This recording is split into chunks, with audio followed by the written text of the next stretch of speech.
कहते हैं कुछ भावनाओं को शब्दों की जरूरत नहीं होती, नजरें ही सब कुछ कह देती हैं। श्रुतिका के साथ भी यही हो रहा था।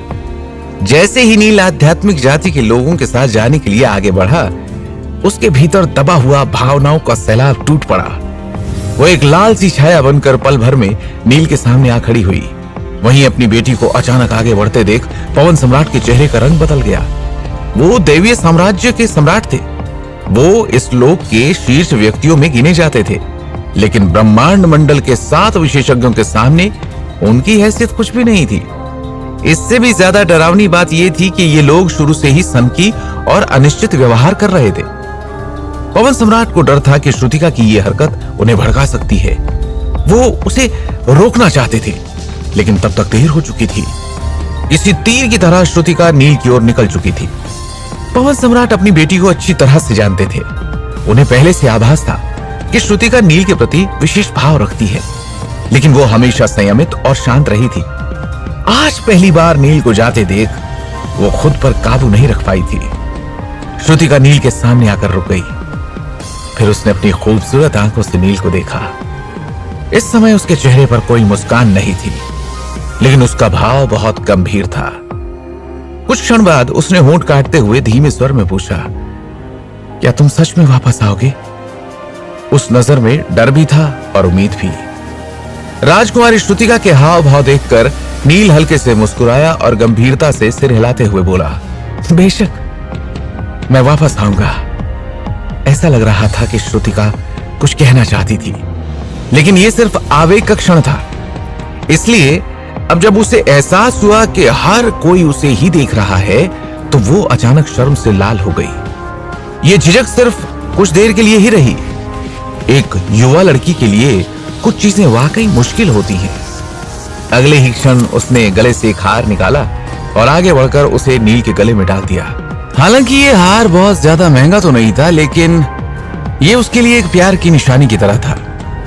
फिर राजकुमारी श्रुतिका ने धीमे स्वर में कहा, नील, मैं तुम्हारे वापस आने का इंतजार करूंगी। ये कहकर उसने मुस्कुराने की कोशिश की और फिर जाने के लिए मुड़ गई। आखिरकार इतना सब कुछ होने के बाद किसी को भी नील के वास्तविक नाम और पहचान के बारे में कोई संदेह नहीं रह गया था। इसलिए श्रुतिका ने भी उसकी इस पहचान को स्वीकार करते हुए उसे पार्थ की जगह नील कहकर बुलाया। दूसरी तरफ हार पहनने के बाद नील ने वापस जा रही राजकुमारी श्रुतिका को जटिल नजरों से देखा। फिर उसने चुपचाप सिर हिलाया और अष्टकोणीय यंत्र पर चढ़ गया। इस समय यत्नेश और वो बलिष्ठ व्यक्ति उसे फीकी मुस्कान के साथ देख रहे थे, लेकिन नील ने उन्हें अनदेखा करने का फैसला किया। नील और आध्यात्मिक जाति के 7 सदस्यों के अलावा सुलोचना को भी अष्टकोणीय यंत्र में लाया गया था।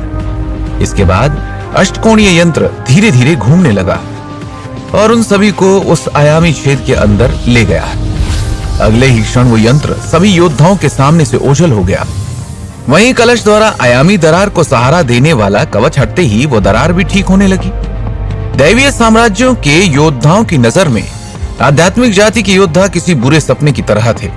इसलिए जैसे ही वो गायब हुए तो सभी सूर्यमंडल योद्धाओं ने राहत महसूस की। केवल बुजुर्ग भृकुट का चेहरा काला था। उसी समय सुचिता ने कहा, पर्यवेक्षक, क्या हमें अब भी नील की जानकारी देने की आवश्यकता है? इस पर बुजुर्ग भृकुट अपने दिल के गुस्से को दबा न सके और झल्लाते हुए बोले, आध्यात्मिक जाति के हाथ बहुत लंबे हैं। उन्होंने पहले ही इसकी जानकारी दे दी होगी। फिर भी आज हम विपरीत आत्मा मार्ग जरूर खोलेंगे। बुजुर्ग भृकुट के विचार में चाहे वो नील हो या फिर पैतृक दिव्यनाग, उन्हें खोजने का श्रेय बुजुर्ग भृकुट को ही मिलना चाहिए। अगर आध्यात्मिक जाति इस मौके का लाभ उठाना चाहती है, तो उन्हें यह देखना होगा कि क्या उनके पास ऐसा करने की क्षमता है। जहां तक बुजुर्ग भृकुट के गुस्से का सवाल है, तो सभी सम्राटों ने इस पर अपनी आंखें मूंद ली। वो भाग्यशाली थे कि नील की बदौलत वो अपनी जान बचा पाए थे।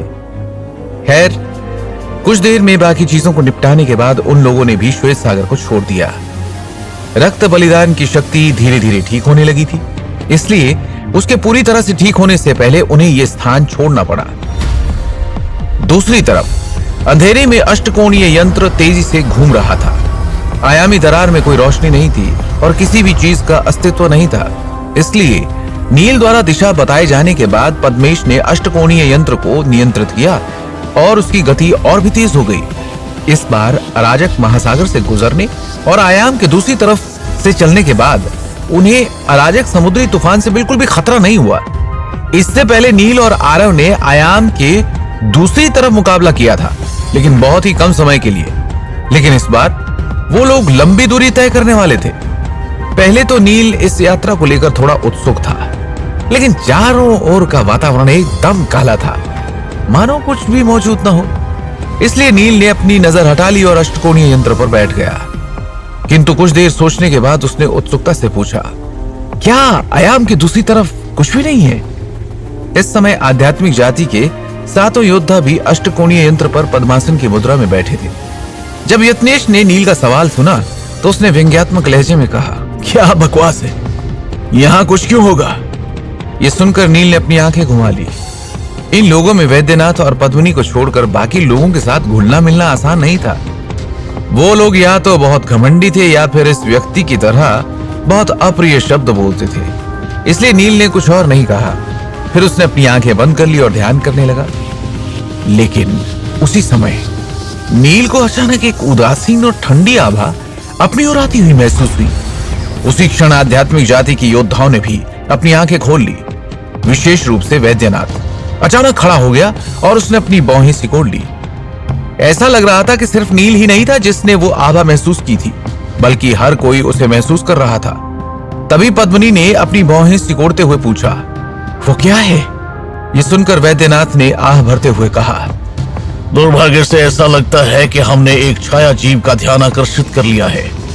तभी यत्नेश ने चिल्लाते हुए पूछा, ये छाया जीव क्या है? ये सुनकर कलश ने सहमी आवाज में कहा, कुछ वक्त पहले तुमने अनजाने में इस युवा लड़के से कहा था कि आयाम के दूसरी ओर कुछ भी नहीं है, किंतु ये बात पूर्णतः सत्य नहीं है। वास्तव में आयाम के दूसरी तरफ भी कुछ भयानक जीव है, जिन्हें छाया जीव कहा जाता है। हालांकि छाया जीवों की संख्या कम है, लेकिन वो बहुत शक्तिशाली हैं और हम इस समय मुसीबत में हैं। ऐसा कैसे हो सकता है? ये कहते हुए यत्नेश की अभिव्यक्ति अजीब थी। उसने केवल नील को सबक सिखाने के लिए इस बात का उपयोग किया था, किंतु अब ये छाया जीव न जाने कहां से प्रकट हो गया। जहां तक नील का सवाल है, उसने अपनी आंखें घुमा ली। उसे बेवकूफों से बहस करना बिल्कुल भी पसंद नहीं था। इस घनघोर अंधेरे में ये ब्रह्मांड मंडल के योद्धा भी स्पष्ट रूप से नहीं देख पा रहे थे कि उनके आसपास क्या हो रहा है। इसके अलावा अष्टकोणीय यंत्र अभी भी तेज गति से उड़ रहा था। इसलिए जब उन्होंने वो आवाज सुनी तो सभी घबरा गए और इधर उधर देखने लगे, लेकिन उन्हें छाया जीव नहीं दिखाई दिया। तभी नील की आंखें चमक उठी और उसकी पुतलियों में हरा प्रकाश जगमगा उठा। स्पष्ट आत्मा नेत्र के सक्रिय होने के बाद अंधेरे आयाम में मौजूद अंधकार धीरे धीरे गायब हो गया और उसकी जगह एक हरे रंग की दुनिया ने ले ली। इसके बाद जब उसने चारों ओर देखा तो उसकी नजर एक छाया पर पड़ी। उसी समय उसके चेहरे पर डर का भाव आ गया और उसने चिल्लाते हुए पूछा, आखिर ये है क्या? अष्टकोणीय यंत्र के पीछे हजारों गज की दूरी पर एक विशालकाय सिर दिखाई दे रहा था, जो तेज गति से उनका पीछा कर रहा था। देखने में तो वो सिर किसी इंसान के सिर जैसा था, लेकिन उसका आकार किसी विशाल पर्वत के बराबर था। उस सिर के पीछे मोटे अजगर जैसे हजारों आकृतियां थी, जो उस सिर के बालों जैसी लग रही थी। स्पष्ट आत्मा नेत्र का उपयोग करते हुए नील ने दूर मौजूद विशाल सिर को देखा, लेकिन बाकी लोग उसे नहीं देख सके। तभी वैद्यनाथ ने घबराते हुए पूछा, आपने क्या देखा? किसी भी छाया जीव से निपटना आसान नहीं था और यही कारण था कि वो घबरा गया था। जहां तक सवाल है कि नील ने छाया जीव को कैसे देखा, तो हालांकि वैद्यनाथ उत्सुक था, लेकिन उसने इस बारे में नहीं पूछा। खैर, उसका सवाल सुनकर नील ने पास आते हुए तुरंत जवाब दिया, एक सिर, एक विशाल सिर। यह सुनकर वैद्यनाथ ने एक पल के लिए सोचा और अचानक उसकी आंखों में डर का भाव आ गया। फिर उसने निराश भाव से कहा, दुर्भाग्य से आयाम के दूसरी तरफ सच में इस तरह की चीज मौजूद है। वहीं कलश का चेहरा भी बहुत बदसूरत था। इस समय उसकी आवाज भी कांप गई। अरे नहीं, हमें जल्दी से बाहर निकलना होगा। इस पर नील परेशानी भरे स्वर में बोला, बाहर निकले? लेकिन बाहरी दुनिया में तो अराजक महासागर होना चाहिए और वहां अराजक समुद्री तूफान भी होगा। ये सुनकर वैद्यनाथ ने नाक भौहें सिकोड़ते हुए कहा, उस जीव की तुलना में अराजक समुद्री तूफान तो बस बच्चों का खेल है। कलश, तैयार हो जाओ। उसके बाद वैद्यनाथ ने अपने हाथ में पकड़ी छड़ी को फिर से लहराया। ये देखा जा सकता था कि इस बार वैद्यनाथ ने लगभग अपनी पूरी ताकत लगा दी थी और वो आयाम को एक बार फिर से चीरने की कोशिश कर रहा था। उस शक्तिशाली बल के कारण आयाम में एक विस्फोट हो गया और बहुत ही कर्कश ध्वनि के साथ उनके सामने एक बड़ी दरार दिखाई देने लगी।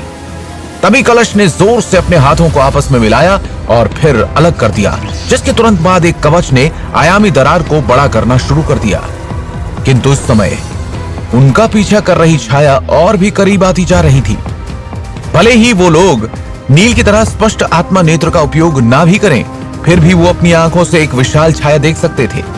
वो वास्तव में एक सिर था और उस सिर ने पहले ही अपना विशाल मुंह खोल दिया था, जो अष्टकोणीय यंत्र को एक ही घूंट में निगल जाना चाहता था। उसका मुंह किसी विशाल गुफा जैसा था। जहां तक अष्टकोणीय यंत्र की बात है, तो वो उस विशाल मुंह की तुलना में किसी मच्छर जितना छोटा था। सभी लोग देख सकते थे कि उस विशाल मुंह में कई छाया जीव छिपे हुए थे, लेकिन क्योंकि रोशनी बहुत कम थी, इसलिए वो लोग उन छाया जीवों के आकार को नहीं पहचान पाए और केवल उनकी भयानक छायाओं को अस्पष्ट रूप से देख सके। छाया जीव बहुत तेज गति से आगे बढ़ रहा था, जिससे उसके और उन लोगों के बीच की दूरी तेजी से कम होती जा रही थी। उसकी गति को देखते हुए सभी को डर था कि दरार से बाहर निकलने से पहले ही उनका शरीर एक ही घूंट में निगल लिया जाएगा। उसी समय पद्मेश ने अपने दांत पीस लिए और अचानक एक धारदार हथियार निकाल लिया। फिर उसने बेरहमी से अपनी कलाई की रक्तवाहिका काट ली और अपनी हथेली को अष्टकोणीय यंत्र पर पटक दिया। अचानक सुनहरे रक्त की एक धारा फूट पड़ी और एक ही पल में अष्टकोणीय यंत्र द्वारा अवशोषित कर ली गई। इसी के साथ उसने चिल्लाते हुए कहा, चलो चले। पद्मेश के रक्त को अवशोषित करने के बाद अष्टकोणीय यंत्र से अचानक एक चमकदार रोशनी उत्सर्जित हुई और उसकी गति तुरंत दुगने से अधिक बढ़ गई। अष्टकोणीय यंत्र की सुनहरी रोशनी की मदद से हर कोई उस विशाल मुंह में मौजूद जीवों को देख सकता था।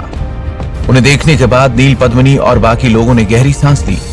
जहां तक कलश और वैद्यनाथ की बात है, तो हालांकि वो घबराए हुए लग रहे थे, लेकिन ऐसा लग रहा था कि वो समझ गए थे कि वो क्या है, इसलिए उनके चेहरे पर बेहद चौंकने वाला भाव नहीं था।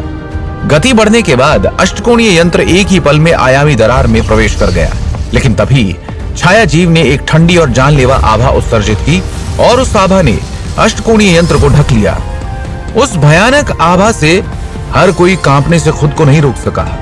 उस ठंडी और जानलेवा आभा में हत्या, खून और क्रूरता की नकारात्मक इच्छा समाहित थी। तो क्या होगा आगे? क्या नील और उसके साथी उस छाया जीव से अपनी जान बचा पाएंगे? आखिर कैसे निपटेगा नील उस भयानक आभा से? क्या नील राजकुमारी श्रुतिका के लिए दैवीय साम्राज्यों में वापस आएगा?